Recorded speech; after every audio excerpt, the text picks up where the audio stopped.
ఈయన అవతలాల మీద మాట్లాడుతున్నాడు కదా, మీ ఛానల్లో కూర్చోబెట్టుకొని ఇదే దస్తగిరి వైఎస్ వివేకానంద రెడ్డి గారు నేను గుండెల మీద కూర్చొని నరికి నరికి చంపానటువంటి ఆ దస్తగిరిని ఈ రోజు లాయర్ అవడు, ఆ దస్తగిరికి వాదించే లాయర్ అత్యంత కాస్ట్లీయెస్ట్ లాయర్ చంద్రబాబు నాయుడు గారి పర్సనల్ లాయర్ అయినటువంటి సిద్ధార్థ్ లోద్రా ఒక్కరోజు ఆయన అటెండ్ అవడానికి 11 లక్షలు తీసుకుంటాడు.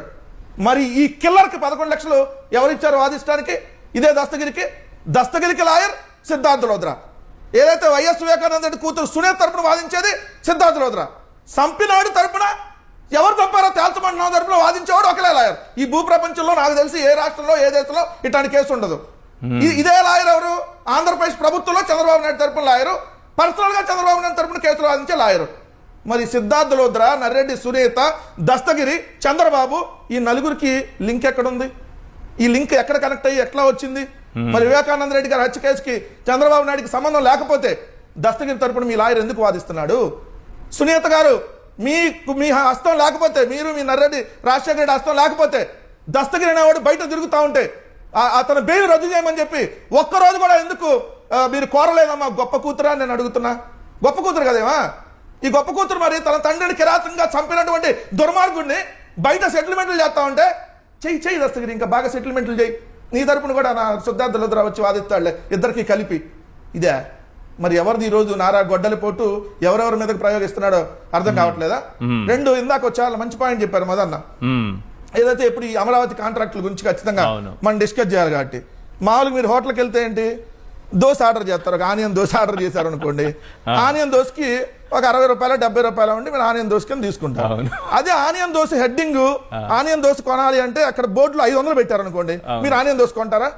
అందరూ షాక్ అవుతారు కదా, అమ్మ ఆనియన్ దోశ ఏంది 500 అని. చంద్రబాబు నాయుడు గారు ముందే అట్లా చెప్పేస్తే ఇంత ఖర్చులు అయిద్దని చెప్పి జనాలు షాకింగ్ అవుతారని చెప్పి ఇప్పటి వరకు ఈ 2 సంవత్సరాల్లో 25 ప్రెస్ మీట్లు తాడేపల్లి కేంద్ర కార్యాలయం నుంచి పెట్టారు. అదే విధంగా అనేక సార్లు పర్యటనలకు వెళ్ళినప్పుడు అక్కడ మాట్లాడారు. దాదాపు 100 ట్వీట్లు, ఈ 700 రోజుల్లో 100 ట్వీట్లు, 2-3 రోజులు కూడా ఒక ట్వీట్. ఒక్కదానికన్నా నేను సమాధానం చెప్పలా. ఆయన అడిగే క్వశ్చన్లు ఏంది? 100 అంశాల్లో మేజర్గా అవినీతి మీద, అక్రమాల మీద, దౌర్జన్యాల మీద, వీళ్ళు పెడతాం తప్పుడు కేసుల మీద, రాజకీయ హత్యల మీద, పెండింగ్ బిల్లుల మీద, ఆరోగ్యశ్రీ బకాయిల మీద, లేదా ఫీజుల మీద బకాయిల మీద, రైతుల సమస్యల మీద, ఉద్యోగస్తుల సమస్యల మీద, సూపర్ 6తో పాటు 143 హామీలు ఎగ్గొట్టిన దాని మీద, మెడికల్ కాలేజీల ప్రైవేటీకరణ మీద, కల్తీ మద్యం మీద, లేదంటే మీరు అన్న అమరావతి స్కాముల మీద, చేస్తున్న అడ్డగోలు దోపిడీ మీద, దుబారా మీద, మహిళల మీద జరుగుతున్నటువంటి లైంగిక వేధింపుల మీద, ఎమ్మెల్యేలు ఇసుక మద్యము అక్రమాలు, కల్తీ మద్యము, ప్యాకాట క్లబ్బులు, ఇట్లా 99% భూములు అమ్మే, ఇలా రెడ్ బుక్ అనేటటువంటి రౌడీ ఏదో నడుస్తుంది. ఇట్లా ఇవన్నీ అంశాలు, ఇలాంటి 100 అంశాల మీద అడిగితే నీది 11 వచ్చింది.